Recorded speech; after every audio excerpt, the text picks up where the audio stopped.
Hej gutter, det er Sukkerknald. Velkommen tilbage til World of Tanks. Velkommen til dagens episode 7, hvor vi i dag skal kigge på Heavy Tanks. Heavy Tanks. Hvis du er ny til spillet, så er det ikke sikkert, at du har stiftet bekendtskab med de tunge kampvogne endnu. Da det er sådan indrettet spillet, at de fleste af de tunge kampvogne først starter typisk omkring tier 5, hvor man for eksempel i det russiske træ ville kunne løbe ind i for eksempel en KV1S, eller en Quis, som der er nogen, der kalder den, som er en heavy eller en tung kampvogn. Men nu er det sådan, at det er faktisk i dag, der er de Wargaming kommet med patch 9.10, og der har man faktisk introduceret de japanske tunge kampvogne. Og så har man besluttet, at jamen, der skal der være en tung kampvogn allerede fra tier 3. Som I kan se, så jeg har lige installeret den nye patch, så jeg har ikke prøvet at køre i dem endnu. Men nu kan man faktisk allerede køre tunge kampvogne allerede fra tier 3 af. Nå, det der kendetegner de tunge vogne, det er jo selvfølgelig, det ligger lidt i ordet, de er tunge. Og det er de jo, fordi de er stoppet med pansring. Og hvis vi lige kigger lidt på, vi kan lige tage den jeg har her, som er min tier 8 T34 amerikanske tung kampvogn, så er vi altså oppe i nogle sværvægtere på fra 65 ton og op efter, når vi kommer deropad. Den her T34 er en premiumvogn, som tidligere nævnt, så er det jo eller en guldkampvogn, og det vil sige, det er en man kan have uden at have researchet noget som helst andet inde i tech-træet. Så du kan, selvom du ikke har kørt en masse kampe i det amerikanske træ hele vejen op til tier 8, så kan du gå direkte ind og købe en T34 inde i premium shoppen. Og med alle de fordele, som en guldkampvogn eller en premiumvogn nu har, med at du træner hurtigere crew, du tjener flere in-game credits, når du kører i guldkampvogn. Alt det er tidligere nævnt. I dag handler det om de tunge vogne, og hvorfor man skal køre dem. Skal man køre dem? Og hvad deres fordele er, hvad deres svagheder er. Vi skal kigge lidt på gameplay bagefter, hvor jeg fremhæver noget af det bedste, jeg har set i de tunge kampvogne. Og så håber jeg, at det gør det endnu nemmere for dig at beslutte, hvilken vej du skal gå, og hvad der passer bedst til din spillestil. Og hvad er det så, man skal gå efter? Det kan være utrolig svært. Som I nok har fundet ud af, bare i nogle af de andre grene, man kan gå ud af, de lette vogne og medium vognene, for ikke at nævne tank destroyerne og så artilleriet, jamen så de tunge kampvogne er jo lige så stor en jungle.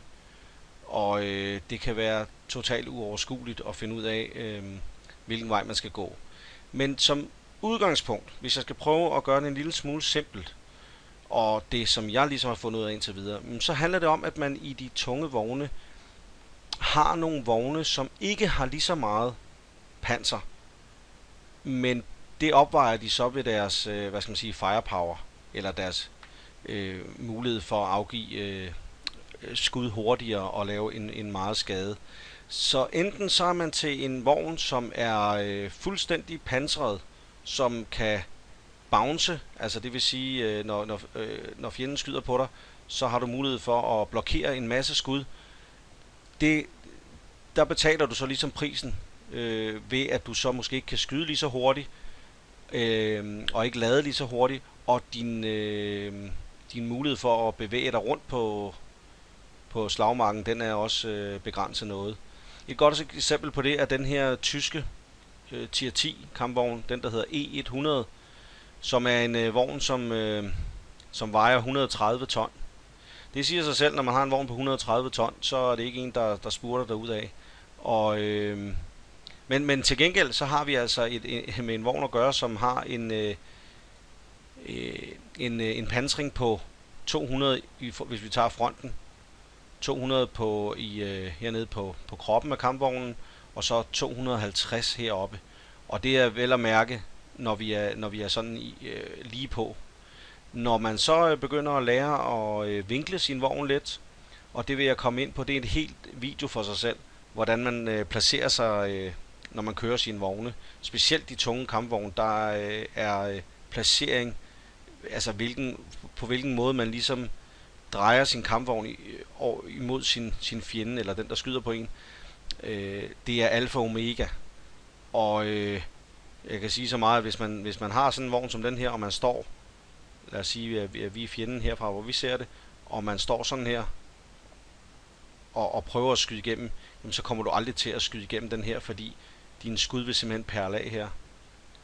Så der er altså stor forskel på, om du står sådan her, eller du står sådan her. Men det tager vi senere hen.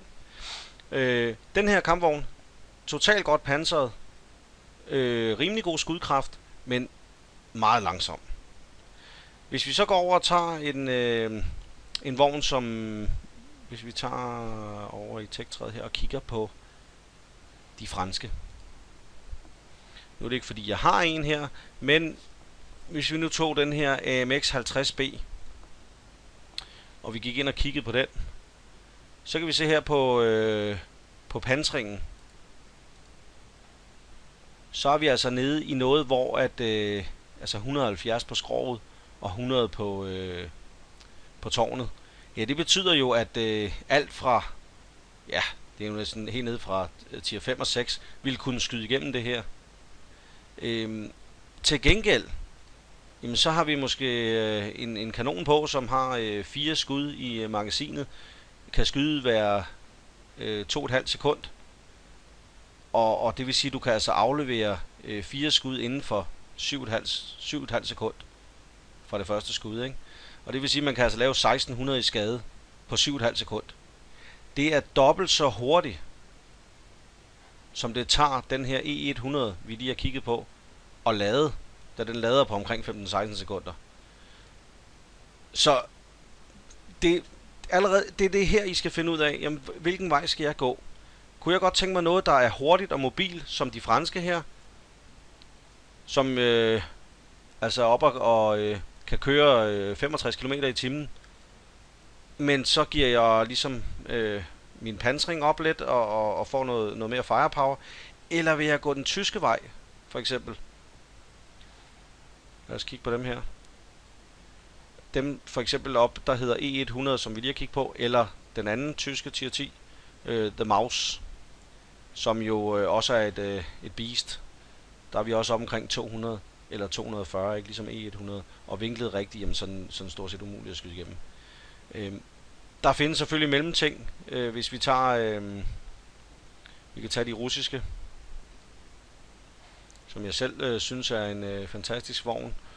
Den der hedder IS-7, den russiske tier 10 tunge vogn, har en fantastisk, hvis vi lige kigger på den her, rimelig hurtig til at komme rundt, rimelig nemmere at skifte side og komme rundt og hjælpe.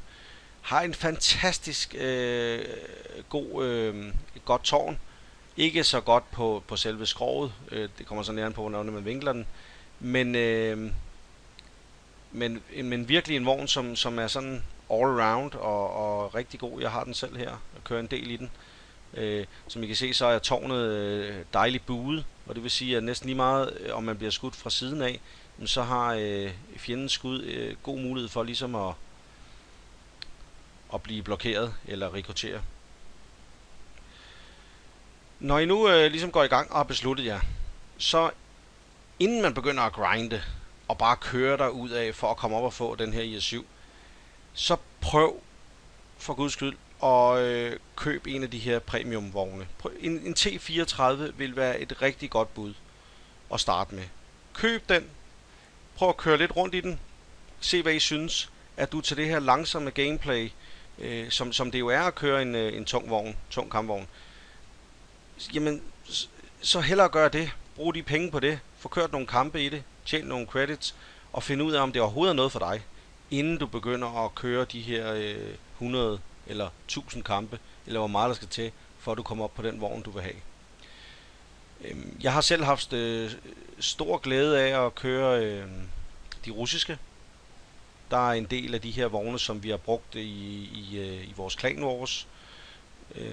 Blandt andet KV1S Den var tidligere en Tier 6 kampvogn, der er så flyttet lidt rundt på tingene, og der er kommet en KV85. Jeg synes selv, den russiske linje her er utrolig god, faktisk hele vejen op her. Ikke så meget ved de her, den der hedder KV2. Det skal være, fordi den har en fantastisk kanon, som kan one-shot alt og alle i Tier 6. Men ellers kører kviserne her, eller kvisen, KV85'eren, IS3, fantastisk vogn. Op igennem IS8 og op til IS7'eren, synes jeg har fungeret rigtig godt for mig. Der er andre, der godt kan lide de lidt tungere, som den anden række af de russiske er her, hvor de kører T150, KV3, KV4, ST1 og IS4. Lidt langsommere, men lidt mere pansring på. Jeg kunne godt lide, at de er en lille smule hurtigere, og så vil jeg hellere opgive lidt panser for det. Så jeg har valgt den vej. De tyske synes jeg også har fungeret rigtig godt. Det er sådan den lidt mere pansrede udgave, og der er jeg så gået den her vej, hvor jeg har taget VK'erne, VK4502A, VK4502B, og så op til Mausen, E75 op til E100. Når I begynder på de her missioner, som er indbygget i spillet, hvor man kan vinde kampvogne og så videre ved at gennemføre missionerne, der vil jeg sige, der er rigtig mange af de missioner, hvor at det er et krav, at du blokerer en eller anden form for skade, enten 1, 2 eller 3 gange din kampvogns liv. Det er så det, du skal blokere for at gennemføre missionen. Der vil jeg sige, de her VK4502B og E100 og Mausen her, der kan du altså løse rigtig, rigtig mange af de her missioner. En anden kampvogn, som er god at starte med, det er det amerikanske. Den har jeg selv haft stor glæde af. Den der hedder T29, som vi har hernede. Tier 7, tung kampvogn i det amerikanske. Den har et fantastisk tårn, som snyder mange. Hvis vi lige går ind og kigger på den hurtigt her, så kan vi se, at den har altså et tårn på altså hvor du skal over 279 for at bryde igennem. Der er ikke ret mange kampvogne i spillet, som kan skyde igennem det her tårn. Og det er altså en tier 7 det her. Så har den nogle andre svagheder, men kan man finde og bruge terrænet, så man kun ser tårnet, jamen så kan den her T29 altså virkelig give dig nogle gode kampe. Så den er værd at gå efter. Den er til at komme op til sådan rimelig nemt. Så den kunne jeg også godt anbefale. Så T29'eren i det amerikanske træ, tier 7 kampvogn.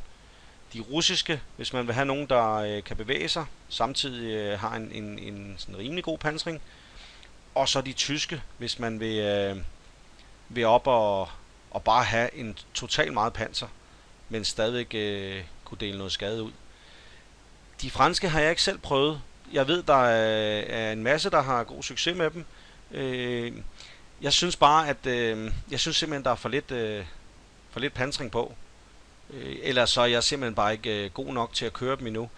Det kan være, at det kommer. Altså, jeg har jo en forkærlighed for medium, og det her, det er jo sådan set bare en medium kampvogn, som kan dele en del skade ud. Så det kunne være, at jeg skulle prøve at arbejde mig op igennem det, for ligesom at prøve dem. Nok om, hvilken vej man skal gå. Det næste, man skal kigge på, det er, hvad er en god idé at have på sin tunge kampvogn? Hvad skal man have udstyr? Hvad skal ens mandskab trænes op i? Fordi her så snakker vi om nogle helt andre værdier, end vi gør på de lette vogne og medium kampvognene. De tunge kampvogne er afhængige af nogle andre ting. Som I kan se, så er det jo nogle store klodser. De er ikke til at skjule. Så sådan noget som camouflage er egentlig fuldstændig irrelevant. Det jeg har valgt, og jeg vil godt argumentere hvorfor, det er, at som I kan se på det, jeg har på min E100 her, så har jeg valgt Brothers in Arms. Men det er jo mere for, at nu har jeg mulighed for det, og det giver jo de her procent ekstra til kampvognen. Det kræver jo, at alle på vognen har det, og som I kan se, så har alle de her mennesker på vognen, hele mandskabet har det jo, og så virker den selvfølgelig. Og det næste ting, jeg lige skal huske at sige, det er, når vi kommer op i sådan en som den her, så er der lige pludselig brug for 6 mand på sådan en vogn. Og det vil sige, hvis man går ned fra, man arbejder sig op igennem det tyske træ, og kommer igennem tier 6, tier 7 og så videre op til 100, så skal man være opmærksom på, at der ikke skal bruges lige så meget mandskab. Nu der skal bruges 5 på den her. Og det er derfor, ligesom jeg sagde i de tidligere afsnit, få kørt de her mennesker med op hele tiden, og så må man bygge på. Altså der er også nogen, der måske kun skal bruges 4 til, men typisk når vi kommer op i tier 10, så snakker vi altså 6 mand på de her vogne. Den næste ting, som jeg synes er utrolig vigtig, det er det, der hedder repair. Jeg har, som I kan se igen, det er jo en egenskab, som fungerer på den måde, at det er ikke nok, at du har en mand, der har repair, og så har du valgt nogle andre skills eller perks på de andre. Som jeg nævnte i en tidligere episode, hvis du har 6 mand, som vi har på den her, og vi har en mand, der har 100 i repair, og de andre slet ikke har repair som skill, jamen så skal du jo tage det 100% og dividere med 6, i og med at han er den eneste, der har det. Og så har du jo lige pludselig kun 15, 16, 17% i repair på din kampvogn. Som I kan se, så har jeg jo valgt repair på ham her og ham her. De har sådan set repair alle sammen på nær min commander heroppe. Fordi jeg synes, det var vigtigt, at han fik Brothers in Arms, for ellers så er den jo ikke i effekt. Altså virker den jo slet ikke. Og det var også vigtigt, at han havde Sixth Sense. Så der måtte repair ligesom vige. Men hvis vi går ind på skillsen og kigger, så vil repairs jo ligesom gøre, og det siger jo sig selv, at så er mandskabet hurtigere til at kunne reparere de skader, der måtte komme. Og typisk, når du kører tung vogn, så er det jo sådan noget med, at du er i frontlinjen, det er klart, og alle skyder på dig. Du blokerer forhåbentlig det meste, men mange af dem ender jo i dine bælter. Og lige så snart du bliver ramt i bælterne, jamen så bliver de skudt af. Og der er ikke noget mere irriterende, end at få skudt bælterne af konstant, og så bare stå der som sådan en sitting duck, og alt vælter ned i hovedet på dig, lige fra artilleri til kampvognsjæger og så videre, så videre, ikke? Så når jeg får skudt bælterne af, som jeg gør hele tiden i den her, og specielt fordi jeg vinkler min vogn sådan her, jamen så vil det være det her, der står for tur hele tiden. Og så er det altså rart at kunne få lavet dem, og få komme i dækning, inden at de skyder på mig igen, eller artilleriet har fået sigtet ind, eller så videre, så videre. Så jeg mener, at repairs er en af de aller vigtigste egenskaber, når man kører tung kampvogn. Udover det, så har jeg som udstyr valgt at have det, der hedder en toolbox. Og som I kan se her, så giver den selvfølgelig også 25% til repair speed, ud over alt det andet repairs herude. Og det betyder, at for jeg har skudt mine bælter af, jamen der går ikke 6-7 sekunder, så er jeg oppe at køre igen. Og jeg har jo ikke taget noget skade. Det synes jeg er vigtigt.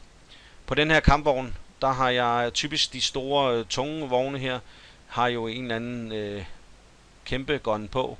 Og den har typisk en rigtig lang sigtetid, som I kan se her, 2,9. Udover det, så som nævnt tidligere, så har den her jo 16 sekunders ladetid. Så de to ting vil jeg jo gerne have minimeret. Det vil sige, at jeg både får min gode pansring, men jeg vil også gerne kunne dele noget skade ud. Og derfor har jeg valgt at få min rammer på, large caliber gun rammer, som giver mig 10% hurtigere ladetid. Det betyder immer væk noget, når man er 16-17 sekunder om at lade. Så giver det lige et par sekunder der, ikke? Og så har jeg mit gun laying drive, som gør, at jeg sigter 10% hurtigere. Det har jeg valgt at have på. Man kunne også godt måske argumentere for at tage sådan noget som super heavy spoilerliner, som man kan få. Jamen man kan køre ind i folk jævnligt. Man beskytter sit mandskab noget mere. Altså man tager mange skud med det her. Det er typisk også dig i de tunge vogne, som artilleriet sigter på. Så der kan den her super heavy spoilerliner være en god idé.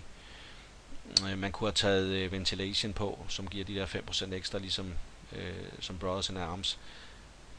Ja, det der kan der være delte mening om. Altså det her, det er det, jeg har valgt. Men sådan nogle ting, man aldrig behøver skal tage på, det er i hvert fald sådan noget som Coated Optics, Binoculars, Camonet.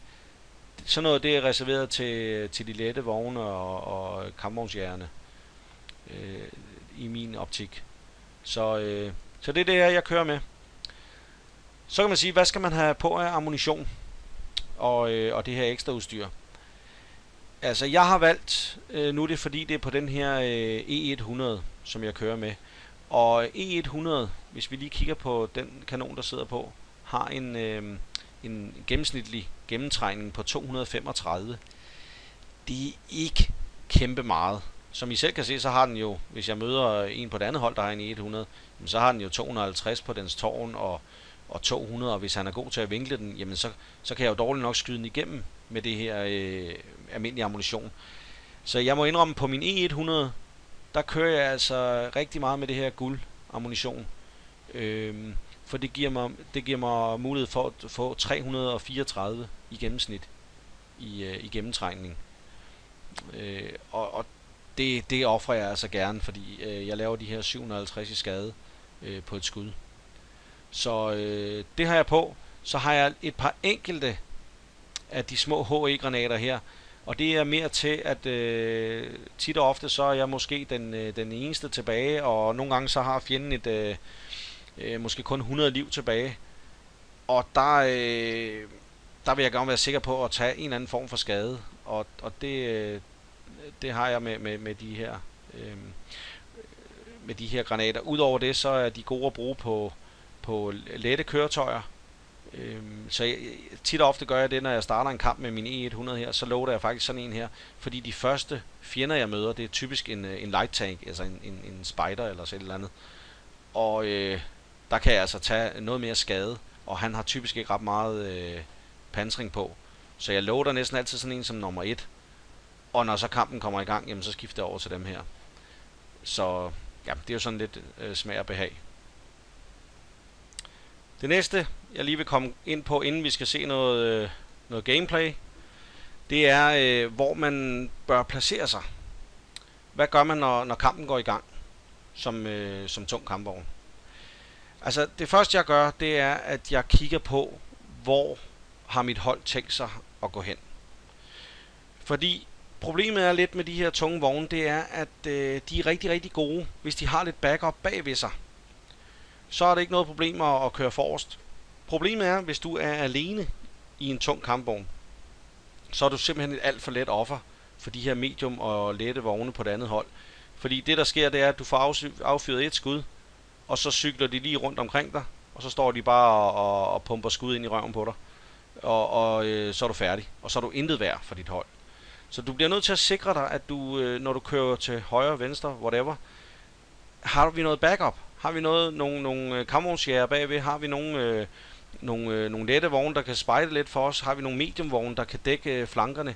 Og tit og ofte så ser jeg, når folk spiller, jamen så har de fået fat i en anden, de er måske den ene af 2 tunge vogne på deres hold, og det er jo lige meget om de er top tier, whatever. Så kører de bare ud på højre flanke, helt alene, og der går ikke 10 sekunder, så er de omringet og færdige, og så er de intet værd. Så hvis du skal være til gavn for dit hold, så prøv at se, er der noget backup der, hvor du går hen og stiller dig? Er der nogen, der kan hjælpe mig, så jeg ikke bliver flankeret? Og så kan du sagtens tage testene, så længe der ikke er nogen, der kører om på siden af dig, fordi så er de altså ikke ret gode. Det næste, man skal være ops på, det er at bruge terrænet. Og det igen, der ser man bare alt for mange, som har de her fantastiske vogne, og så stiller de sig sådan her, eller sådan her. Og så er de altså ikke ret gode. Det handler om at få hele tiden stå som, jeg plejer at sige, stå som et ruder S. De fleste vogne, de er nogenlunde firkantede, ikke? Så hvis du prøver at få det her hjørne placeret i retning mod fjenden hele tiden. Den næste fejl, som der er mange, der laver, det er, at de får placeret deres vogn sådan her, som de har hørt, man skal. De får også blokeret en masse skud her, men så skal de jo selv skyde på fjenden. Og så tager de deres kanon, og den peger jo så direkte ud her. Undervognen, den står sådan der, men kanonen står i den her retning. Og så er deres tårn jo helt fladt, og det vil sige, så hjælper det ikke en skid. Så man stiller sin vogn sådan her, så sigter man på fjenden og skyder, og så sætter man sit tårn tilbage i den her position, så længe den lader. Det vil sige, de her 15 sekunder, mens den lader, der bliver man stående sådan her. Og når man så er klar til at skyde igen, så vender man tårnet, sigter på fjenden, affyrer skud, tilbage til udgangsposition, så man konstant ser sådan her ud for fjenden. Så beskytter man sin egen vogn bedst. De tunge vogne har typisk en svaghed. Det er rigtig godt at vide, når man skal skyde på dem. Det er også rigtig godt at vide, når man selv kører i en. Og det er maven, eller hvad skal man sige, den her del af vognen, som vi ser lige her. Den er typisk ikke særlig godt pansret. Og det gælder både på den her, det gælder på IS-7, det gælder sådan set på alle vognene. Hernede, det er her man skyder. Sigt her. Dem der er trætte af at tage skade her, de er blevet lidt bedre til at finde nogle fordybninger i terrænet, hvor de kun viser herfra og opad. Endnu bedre, kun tårnet. Sådan en IS-7 som den her, hvis den er placeret ned i en fordybning i terrænet, hvor du kun ser det her, jamen så kan fjenden skyde dagen lang. De kommer aldrig igennem. Og der er faktisk en lille krølle på det her med at vinkle sin vogn rigtigt, fordi sådan en som den her IS-7, der har de ingeniører, der har designet kampvognen, de har tænkt, jamen det er egentlig meget godt, at kanonen den kan pege mod fjenden, og vi vil gerne have fronten pegende mod fjenden, så vi laver vinklen for jer i designet. Og som I kan se her, så er der faktisk nogle skrå plader her.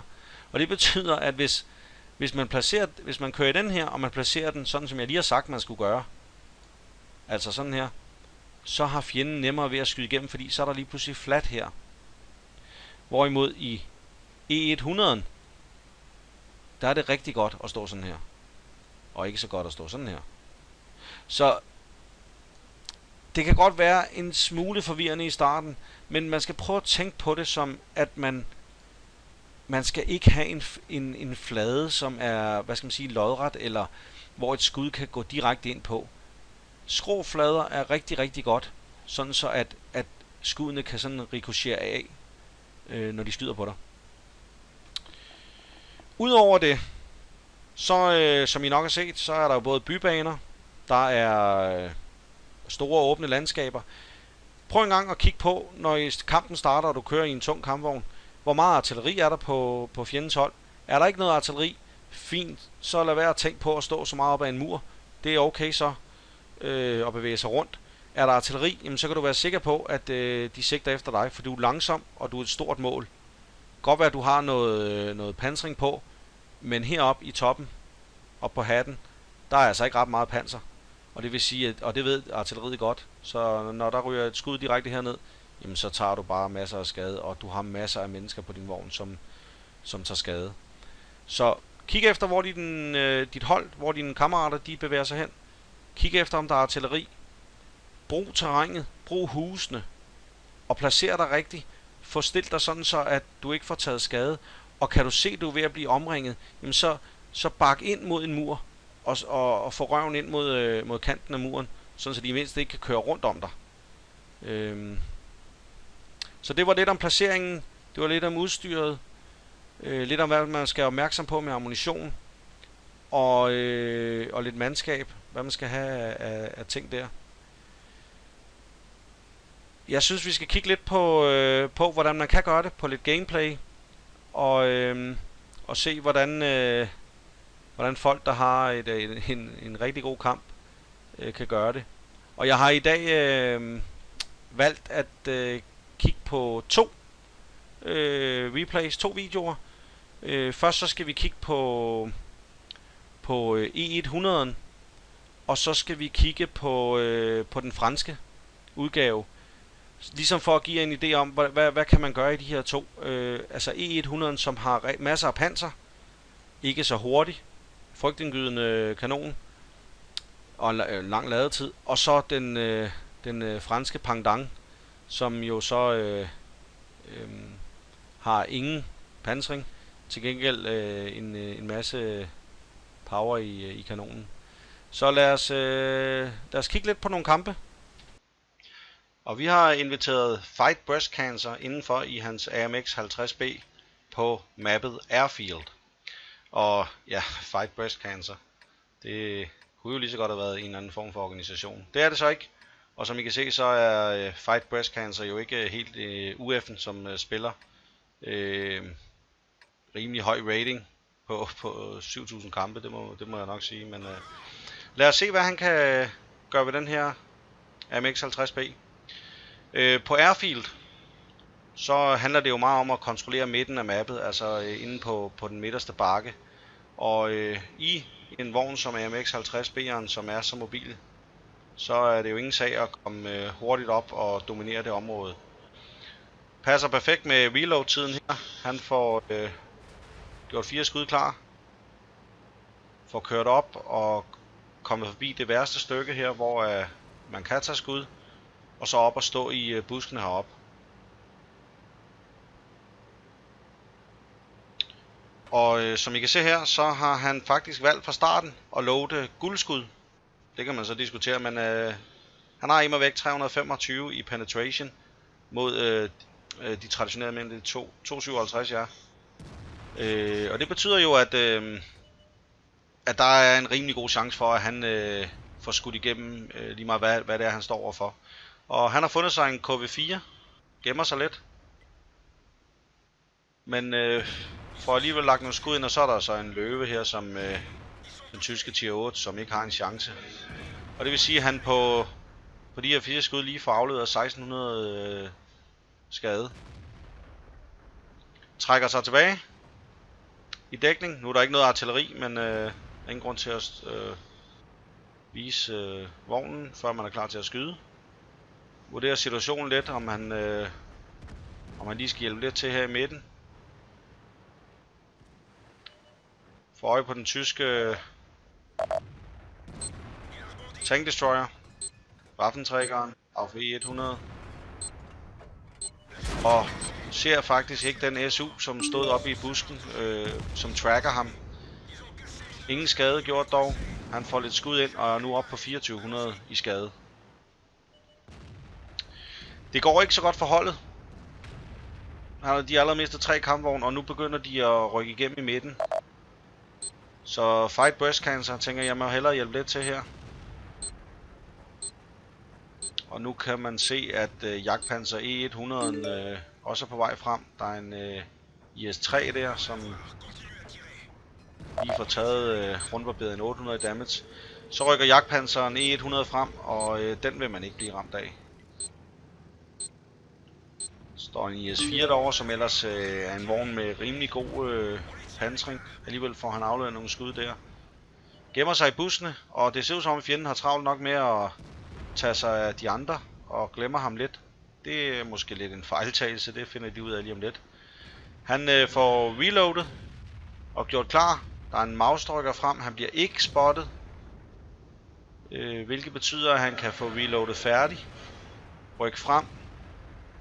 Som I kan se, så er de ved at reloade, og så kan han altså ellers gå i gang med at få rykket lidt hitpoints af de her. Han får taget en 1600 igen, og er nu oppe på 5700. Nu er det tid til at komme væk. Der bliver lidt for head der. Så, og det er jo så igen en af fordelene ved den her vogn, det er, at man kan relokere. Lige se, hvordan ser situationen ud. Der er ligesom brug for, at jeg måske trækker mig tilbage og kommer over og hjælper lidt til i midten. Han bliver spottet. Det kan være 416'eren der. Det kan måske have været den KV4, der var på vej frem. Men ikke desto mindre, så er det tid til at få rykket lidt af jagtpanseren her. Og han tager ham ud og runder de 6700 i god stil. Han reloader, og imens så kæmper den fjendtlige Maus med Batchatten. Der er en E5'er, der rykker frem. På en eller anden måde så har han kun øje for Batchatten, og det virker som om han ikke rigtig ser Fight Breast Cancer. Og det er måske en dum prioritering, men om ikke andet så kan han i hvert fald tage ham ud. Mausen, og det er jeg rigtig godt lide det han gør, han tager et enkelt skud fra Mausen, og han ved at Mausen har de her 12 sekunders reload. Så han bruger sin skud på den her i stedet for. Og gemmer sig for Mausen i stedet for. Stillingen er på nuværende tidspunkt 9-9. Og Batchatten prøver at få nogle skud ind. Mausen gemmer sig, der kommer et enkelt ind. Men Mausen han kan ikke rigtig skyde på ham, så han går efter Batchatten og tager ham ud. Og så har han altså 12 sekunders reload tid, og det vil sige, at Fight Breast Cancer kan i ro og mag sigte efter det svage sted, lige i midten, lige på maven, og får taget ham ud. Er nu oppe på 8.500, den står 10-10. Han har et skud tilbage, ser om han kan få et ind, men vurderer så, at det er bedre at reloade og finde en ny position. Måske komme bag om fjenden, som man kan se på mappet, så er de, eller på kortet, så er de alle sammen i midten der, og han kan stille og roligt snige sig om bagved, mens han reloader. Og så ved vi jo, at så er der omkring 1600 damage at gøre godt med. Det ser ikke så godt ud for de her to Tank Destroyer SU 122, som får et skud og bliver rammet. Og så kan han så bruge de 3 sidste skud på 704'eren. Og det er jo det, den kan det her, med at relokere og så lige bruge 4 skud på, og nu tog han så 2 kampvogne ud og fik rykket magtbalancen fuldstændig. Finder en ny position, mens han reloader. Og det vil sige, at de 2 fjendtlige kampvogne, der står i midten her, nu røg den ene ud. De har lige pludselig mere end nok at se til, i og med at han er på vej om bagved. Og så bliver de holdt i skak af E5'eren og den franske Tank Destroyer Fokken. Og så har vi IS-4'eren, det var heller ikke noget problem at tage ham ud, og i mellemtiden så er 4502B'eren i store problemer mod den franske Tank Destroyer. Og det er kun et spørgsmål om tid, før at han bliver taget ud også. Og det vil sige, at vi er altså oppe og gøre omkring 10.000 i skade.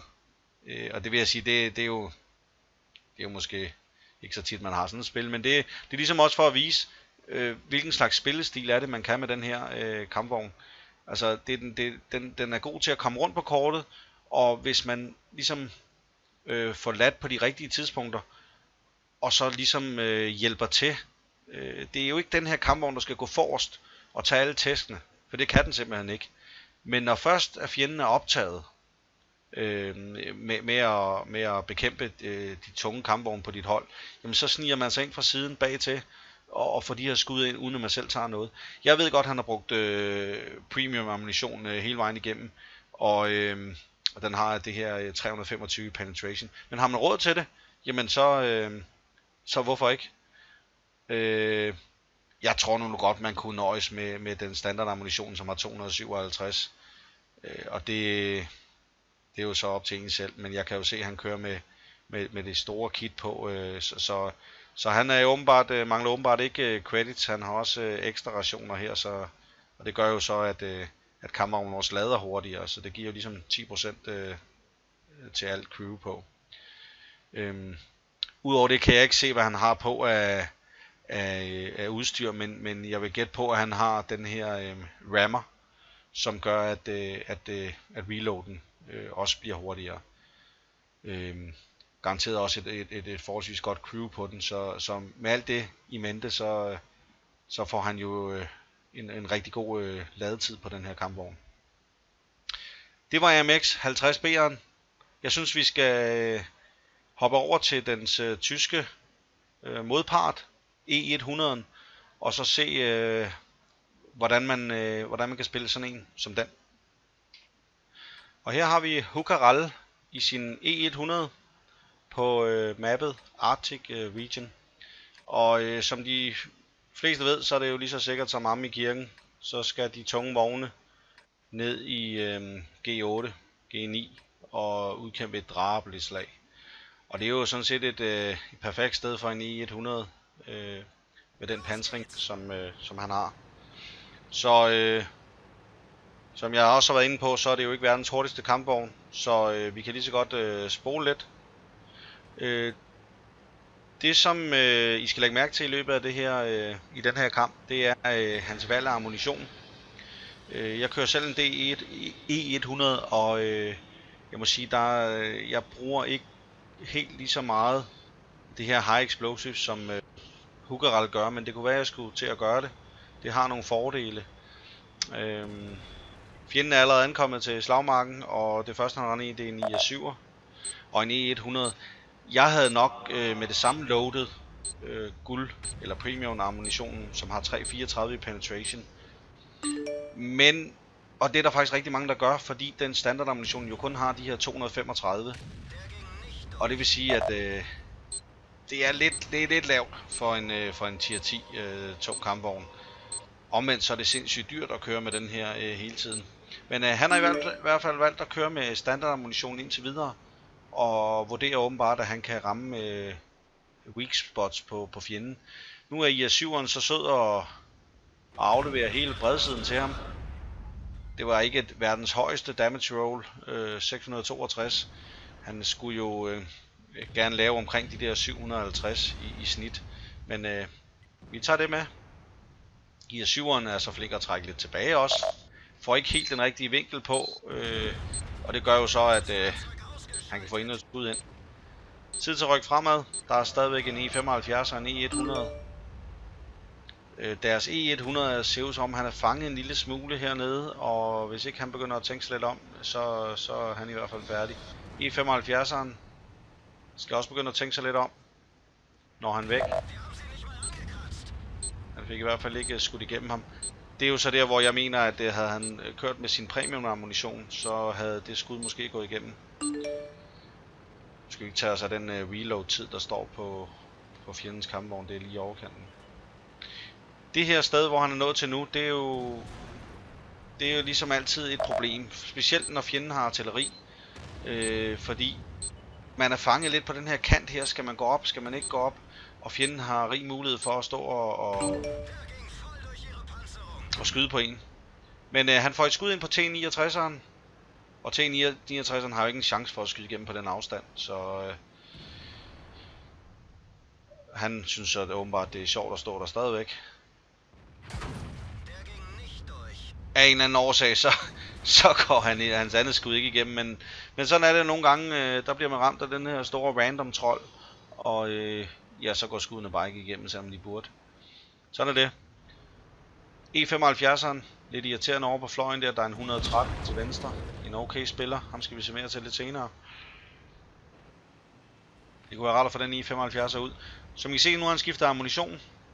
Og skiftet til det her High Explosive, som jo ikke har ret meget gennemtrængning. Til gengæld kan lave en masse skade. Og fordelen ved den her ammunitionstype er, at bare du rammer den fjendtlige kampvogn, så eksploderer der et eller andet på den. Og det vil sige, at du laver en eller anden form for skade. Og Hugaral, han vurderer åbenbart, at det er bedre at lave de her 3, 4, 500 skade ved hvert skud. Og så være sikker på det. Og så skal man også huske på, at ud over den skade, man laver med den her type ammunition, så sker der højst sandsynligt en del skade inde i den kampvogn. Det vil sige, at der er alle mulige form for mandskab, der bliver beskadiget, og der er moduler, der bliver skadet, fordi der alt muligt eksploderer og bliver ødelagt. Og han behøver ikke ret meget af en fjendtlige kampvogn. Og han laver sådan steadily 300-400 i skade hele tiden. Det ser ikke så godt ud for holdet. De er 2 nede. Og de er ved at blive omringet. Der er en af fjendens kampvogne, der er på vej rundt om. Så det er vigtigt at få taget nogle af de her ud. Hans ven, den anden E100 her, fortsætter fremad, så der er ingen grund til at kigge mere på dem. Der er en leopard, der gemmer sig derovre. Det vil jo være et rigtig godt mål, specielt når man har sådan en ammunitionstype som her, i og med at den ikke har ret meget armor. Den tyske tier 10 medium kampvogn, Leopard 1'eren. Så hvis han nu kunne prøve at få et skud ind her, og han ville kunne tænke sig at kigge frem. Og der var lige en vappentrækker E100, som skyder på ham. Han ramte ikke Leoparden. Fordelen med den her ammunition er også, at ammunitionstype, det er, at den har en burst radius, det vil sige, at selv hvis du ikke rammer den fjendtlige kampvogn, jamen så inden for 3,57 meter, jamen så kan du altså stadig lave skade på den. Han får øje på den her 113'er, en rimelig god spiller på det andet hold, som er kommet rundt om. Og han får tracket ham, han får lavet noget skade, Og så gør han det eneste rigtige, det er at køre helt op i fjeset på. Fordi, som I ved, så er tårnet på en E100 jo op på 250 i armor. Det vil sige, det er utroligt svært for fjenden. Og nu kan jeg rigtig godt lide det, han gør her. Han vinkler lige kampvognen. Man kan se, at 113'eren sigter på hans underplade. Og prøver at få et skud ind hernede. Men i og med, at han vinklede den sådan her, så blev skuddet afbøjet. Den er lidt hurtigere, 113'eren, så det er lidt svært for ham at fange den. Der kunne han måske have skudt, men gjorde det ikke. Og imens så har fjenden fået overtaget. Så nu handler det om at få den her 113'er ud hurtigst muligt. Og så komme rundt og hjælpe holdet. Og i mellemtiden mistede de lige deres 704. Det vil sige, at nu er de 2 mod 5. Han får taget lidt skade her, men det giver ham mulighed for at køre fremad. Og han skal jo bare ramme fjenden, så tager han skade på ham. Han blokerer endnu et skud. Kører ind, og på en eller anden måde mister han faktisk sine bælter, men sådan er det. Han blokerer endnu et skud, og laver så desværre et low roll, det vil sige, at han laver kun 265 i skade. Og det er jo det, der er med de her high explosives, det er sådan lidt tilfældigt. Og det betyder, at han faktisk lige, og her er det lige ved at gå galt, han får kørt ud over kanten, men 113'eren kan ikke komme væk. Det blev så slut for ham. Han har stadigvæk 1200 i liv tilbage, og han begynder at trække tilbage, i og med at han kan se, at hans ven E5'eren, den har ligesom ryddet den del. Så, og med den hastighed, som den her kampvogn har, så gælder det om at komme tilbage og beskytte basen. Vi skal stadig være opmærksom på det fjendtlige artilleri. Så det er heller ikke noget med, og det er jo det, så et af den her kampvogn, det er jo, at den er så tung. Nu har han så noget motorskade også, men man vil helst ikke blive fanget ude i de her åbne områder.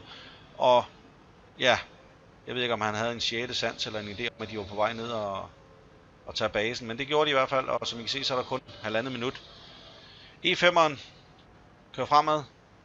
Får lige øje på en 4502A, som de tager ud.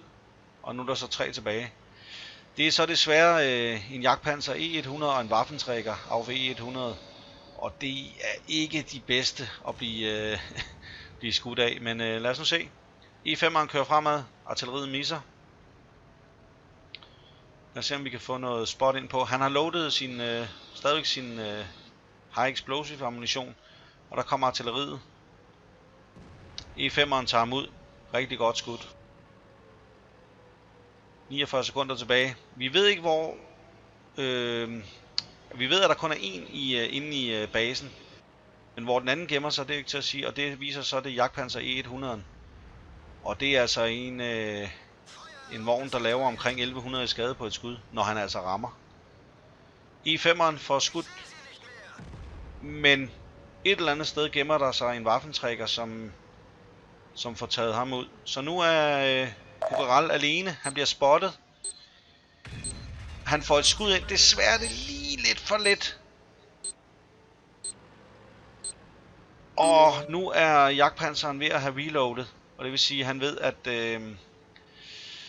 der kan altså komme et skud her. Han bliver nødt til at komme op og få spottet ham igen. Han bliver selv spottet. Og yes! Af en eller anden årsag, så får han ikke noget skade. Og det viser jo bare endnu en gang armoren på den her. Eller pansringen.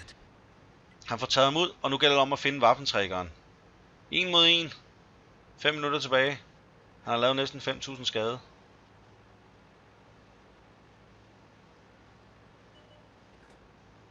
Der var han. Rigtig, rigtig dårligt. Heldigvis, på trods af, at han har siden af ham, så får han kun et skud ind, men som I kan se, 682'eren. Og det vil sige, at han har den store kanon på, Waffenträgeren. Det så ud som om, han begyndte at reloade. Og der skulle være omkring 40 sekunders, 45 sekunder, alt efter hvad han har på i reload time. Som I kan se, så har han indtil videre blokeret 5.200. Han har kun 500 i liv tilbage. Så hvis han bliver ramt igen, jamen så er det altså slut. Og der vil jeg pauser lige en gang, fordi som I kunne se i chatten, så begyndte folk at skrive, hvorfor han har loadet HE-ammunition. Og det har han jo, fordi at den her Waffenträger, som er tilbage, absolut ingen pansring har.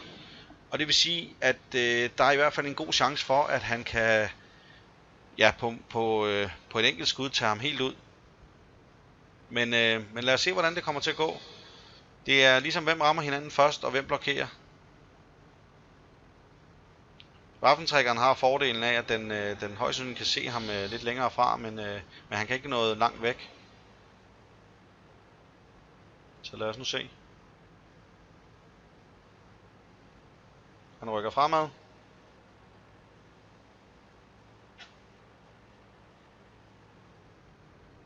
Har han gemt sig hernede? Nej, han er bag stenen. Kan han ramme ham? Nej. Og han ser ud som om han reloader. Jeg er dog ikke helt sikker på, at det passer. Han misser. Waffenträgeren går frem. Han vinkler den helt rigtigt. Og som I kan se her, så blev skuddet rekrutteret. Jeg tror faktisk, han skød efter underpladen her, men den blev så ligesom rekrutteret. Og nu er det så Hugerals tur. Han viser igen. Igen lige på siden af kampvognen. Og fordi han vinkler den helt rigtigt, jamen så går skuddet ikke ind. Han sigter og tager ham ud. Og det viser endnu en gang, hvor vigtigt det er, at man hele tiden tænker over, når man kører en vogn som den her, hvordan og hvorledes. Man kan så diskutere, at Waffenträgeren måske skulle have skudt på tårnet, i og med, at det pegede lige mod ham. Og der ville måske have været mulighed for at sætte noget skud ind her. Det gjorde han ikke. Han skød på siden af kampvognen. Her der sigtede han rigtigt, men der var den vinklet, så der var det ikke til at komme igennem. Og det er det, der faktisk er problemet med Waffenträgeren, når man vælger den kanon, som han havde valgt. Det er, at den laver mere skade, men den har ikke så stor gennemtrængningskraft. Og slet ikke, når en E100 den er vinklet sådan her. Nu har vi set en AMX 50B, som er den diametrale modsætning af E100'en.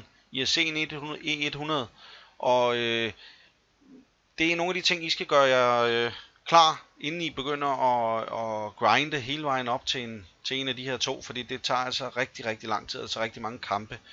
Og der er det jo altså ærgerligt, hvis man ikke kan lide det, man ligesom kommer op til. Jeg håber, I har fået en idé om, hvordan det fungerer med de her tunge vogne. Og spiller man den rigtigt, så kan man være uvurderlig for sit hold. Og virkelig afgøre kampe, som vi kunne se i dag. Jeg håber, I har nydt det. Jeg håber, I kigger med næste gang. Og indtil videre, vi ses.